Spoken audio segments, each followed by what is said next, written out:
Hello, this is Ghost Hunter Joe, and our video takes place at the Cedar Hill Cemetery in Newark, Ohio. This is a picture of the cemetery sign I took in June 2023. In May 2023, I published this video titled The Baker Mausoleum at the Cedar Hill Cemetery. In it, my godson Thomas and I explored this Newark area urban legend, which alleges that if you knock on the door of a certain mausoleum and then listen, you will hear moaning or screaming coming from inside the mausoleum, and or someone or something knocking back. To see the results of our investigation into this popular urban legend, please watch that video. This is a photograph of the Baker Mausoleum, which I took during a visit in January 2023. And this is a photograph of the Baker Mausoleum, which I took while making the aforementioned video in April 2023. You may have missed it in the preceding pictures, but while putting the video together, I noticed in them that what I presumed to be a headstone outside of and facing the mausoleum, circled in red in this photograph from January, was missing in the photograph from April. This is the alleged headstone in question, dedicated to our pet, Frankie, who apparently died at the age of 6 years and 8 months. Thinking that this pet must have been an animal such as a dog, that would explain why it wasn't buried inside the mausoleum with the other human beings. But the inscription strangely states that Frankie was the youngest son of Isaac and Annie Baker, which I felt was strange, since unlike the words our pet, these words were not in quotations. But I find it even stranger that they would refer to Frankie as their pet if he was their human son. This is the inscription prominently displayed above the steel door entrance to the mausoleum. It is for Frank Baker, who was 6 years and 7 months old at the time of his death. Not knowing for sure, it is not unreasonable to conclude that Frank was a little boy who died at 6 years and 7 months old, and that his pet dog, Frankie, who was named after the boy, mourned the boy's death and then died a month later at 6 years and 8 months old. We hear similar stories all the time, but what happened to Frankie's headstone between January and April 2023, regardless to whether he was a dog or a human being? My grandson Jake watched my video with interest and has offered a theory regarding Frankie's missing headstone.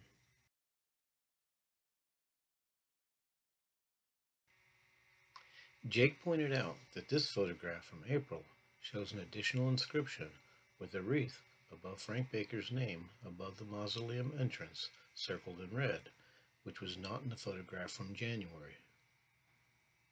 Here is a closer view of that inscription, which was missing in the photograph from January. And here's an even closer view, which shows the words inside the wreath, "Our precious Frankie," which would seem to imply that Frankie refers to someone in the mausoleum, specifically Frank, and not a dog buried on the outside of the mausoleum. Jake believes that what I presumed was a headstone was the inscription in the previous pictures, which had been mounted above the mausoleum entrance and must have fallen down sometime before the picture was taken in January, and that this Frank and Frankie are one and the same.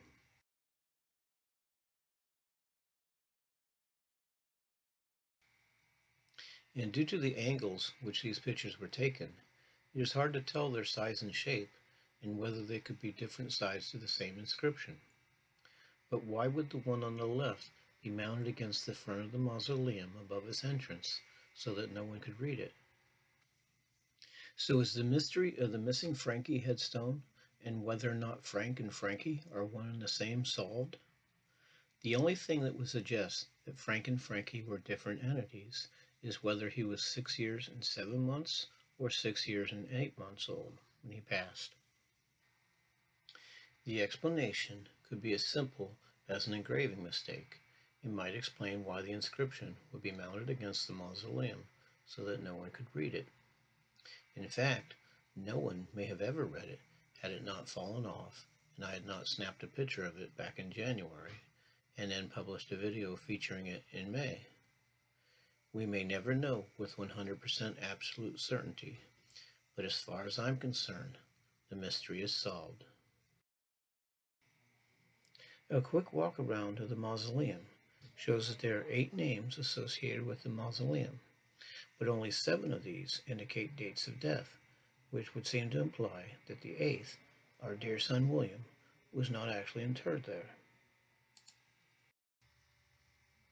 And some of the names may be grandparents or other relatives who may or may not actually be interred at the mausoleum, as they may have died before the mausoleum was constructed.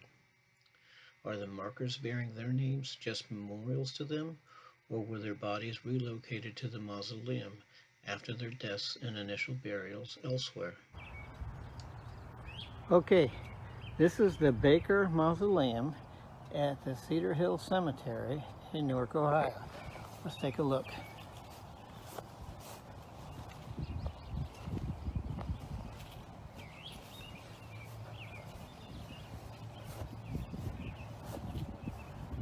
Okay, there's Isaac Baker.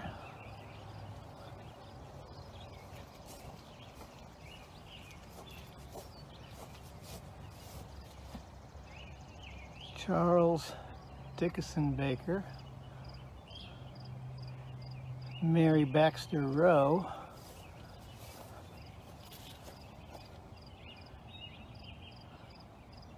Our dear son William Baker.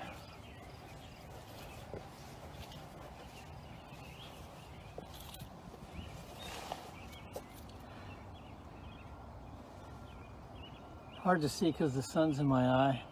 I believe this says Frank Baker.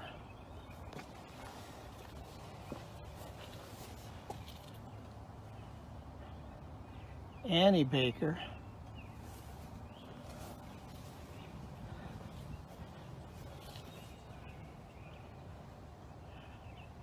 Mary Wilson.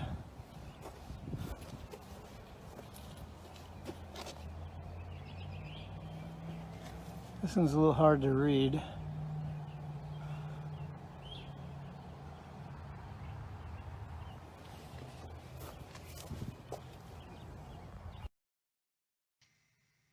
This is young Frank Baker's inscription. Frank passed away in 1856. Due to the prominent center placement above the entrance to the mausoleum, it is clear that he was meant to be the main occupant. This is Isaac Baker's inscription, which is located on the front of the mausoleum and to the left of the entrance. He was obviously the patriarch of the family until his death in 1890, 34 years after Frank's. This is Annie Baker's inscription, located on the front of the mausoleum to the right of the entrance. She was the mother and passed away in 1892, 2 years after her husband. This inscription is for our lovely boy Charles Dickinson Baker, who passed away in 1849, 7 years before Frank. He was 2 years and 11 months old at the time of his passing. It is not clear if he is actually interred in the mausoleum or buried elsewhere. This inscription is for our little daughter Annie Dickinson Baker, who passed away in 1863 and only 3 days old. She is probably interred in the mausoleum with her brother Frank, who died 6 years before her birth. This inscription was apparently intended for another one of Frank Baker's siblings, our dear son William Baker. It does not state when he was born or when he died, giving one cause to wonder whether or not he is entombed in the Baker Mausoleum.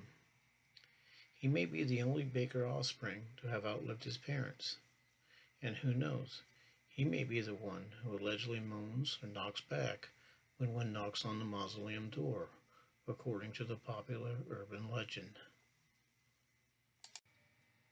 This inscription is for our mother Mary Wilson, wife of Thomas Dickinson.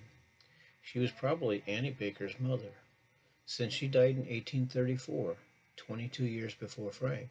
She had probably buried elsewhere, probably with her husband. If her remains were moved to the mausoleum, Why weren't her husbands not also moved?